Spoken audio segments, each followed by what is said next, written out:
یو گایز دوستان چطورید؟ خوش اومدید به این ویدیو. من عرفانم و توی این ویدیو با آموزش نصب PS 2018 روی موبایل در خدمت شما هستم. برای نصب PS 2018 روی موبایل شما به یه شبیه ساز نیاز دارید که من اون شبیه ساز رو همراه با بایوسش داخل کانال تلگرامم گذاشتم. لینک کانال تلگرامم داخل دیسکریپشن این ویدیو هست، حتما داخلش جوین بشید و فایل های بازی و این چیزها رو همه داخل کانال تلگرام هم میذارم. و پس سریعتر باید بریم سراغ ویدیو. البته قبلش یادتون نره که ویدیو رو لایک کنید و کانال من رو هم سابسکرایب کنید و اون زنگوله کنار سابسکرایب رو بزنید. سریعتر بریم سراغ ویدیو. Let's go.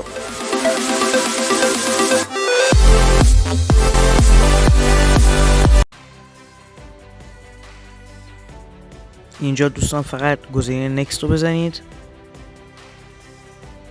اینجا ازتون بایوس میخواد، من داخل تلگرامم گذاشتم. انتخابش میکنید و انجام شد رو میزنید. انتخابش میکنید و روی گزینه نکست میزنید. دوباره نکست و فینیش. اینجا روی اد گیم بزنید و یه پوشه براش انتخاب کنید. مثلا من همین شبیه ساز یک رو انتخاب میکنم و اینجا استفاده از این پوشه رو میزنم، اجازه رو بهش میدم و الان برای نصب بازی فقط کافیه بازی رو به اون پوشه انتقال دید. دوستان فایلی که از کانال تلگرام من دانلود کردی به صورت زیپ، شما اول باید استخراجش کنید که ازتون یه رمزی میخواد. رمزش عرفان خط فاصله فری خط فاصله MN و 1 هستش. بعد از اینکه رمزو زدید باید بذارید تا استخراج بشه.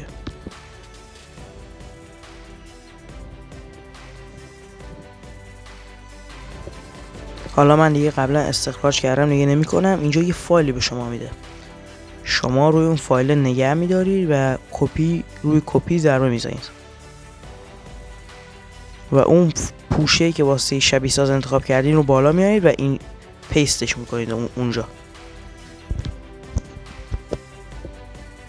خب پیست شد. حالا وارد شبیه ساز که شدیم میبینیم که بازی بالا اومده. اینجا روش فشار میدید. دوستان اینجا گوشی من صداش قطع بود و نتونستم صدای گزارشگر فارسی رو براتون ضبط کنم، ولی صدا گزارشگرش فارسی کلا.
خیلی ممنون که تا آخر این ویدیو نگاه کردی. اگر از این ویدیو خوشت اومد ممنون میشم که ویدیو رو لایک کنی، کانال من رو سابسکرایب کنی و اون زنگوله کنارش هم بزنی. تا یه ویدیوی دیگه میبینم تو. فعلا.